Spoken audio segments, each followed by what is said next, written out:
TigerBee.com. Hello to all of my TigerBee.com family and supporters out there. Welcome back to another video of my Inktober, Birdtober, and all of the Tober challenges. Let's start. Welcome back to another Inktober, Birdtober, and all of the Tober challenges. Starting today's challenge off with the salamander, I decided to make everything in here a little more homey. I wanted to feel like there are two people living in a home type situation, since today's prompt is based around a castle. So we have two salamanders now, and I'm just going to do the sketch of these, look them over a little bit, and then from there I'm going to go ahead and resize and move on to my next subject. Today we're doing the bird challenge Inktober next instead of first this time. Change things up on you.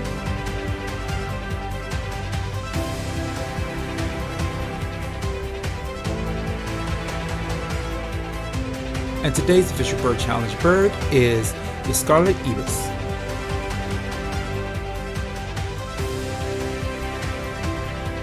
Really getting into the details quickly, and on top of that, just kind of feeling free with my sketch here. I have a photo reference, but I also want to make sure that I treat it the way that I would as if I was about to move on to a full-blown piece. TigerBee.com. I feel as though the head details are really pushing through very well, so then I'm going to move on to a second one. I wanted to treat these two like the overwatchers, like they're watching their whole household, or they're watching their whole training grounds, I guess I'll say. Something like that, right? So they are the head honchos. Getting into the second sketch, really working eye details and getting into the beak details. The curve was giving me a little issue from time to time, but you know, when you do long lines like that, you just gotta sometimes do them over and over again, get a sketch in, and then go for the full-blown line. Working in the forehead and getting in some hair work. This particular bird really reminds me of a strong crane, so I didn't want to blend the details in there too much, because I want to make sure that it looks like its actual particular self versus a different type of bird. And once again, working in some light hairs. Now I'm working in a little bit of the beak shadowing and lines. Going back into the salamander now. I just want to kind of finish these salamanders off before I move on to the official prompt of Inktober, which is castle. And I wanted them to really have an opposite feel. So I wanted them to have a little more dark ink versus the other one having a little more white spots. So as I go into this, you'll see that I'm filling out the lines, but there are some areas that get a full-blown slab of ink.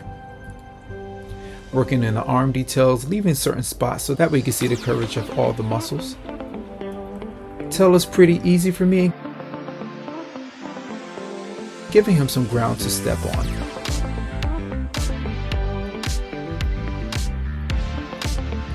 Cleaning up some of the work that I did for the sketch before I move on to the next one.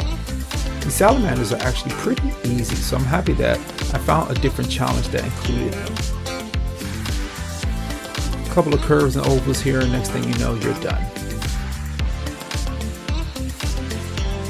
With this one, I wanted to have a little more on the white skin tone side. So I'm only going to give his body partial,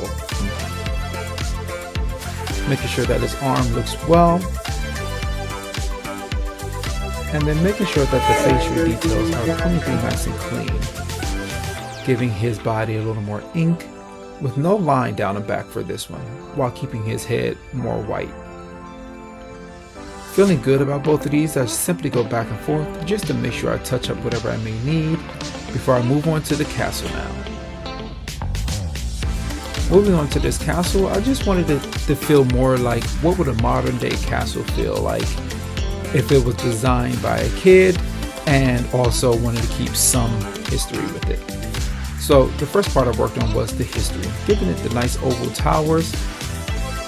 And then the next part I worked on was actually the modern day housing.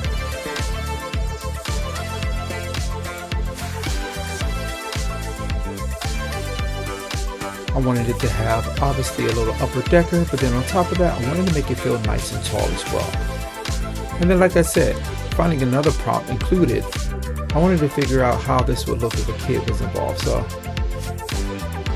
the whole house has a logo of a piece of candy. Filling in some shadows and creating some 3 dimensions with the windows, adding some windows into the towers, and a little background just to finish it up. Next and finally, I move on to some eye work, keeping it simplistic,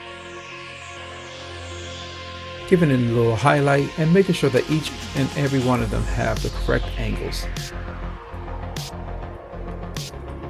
I hope you enjoyed today's video.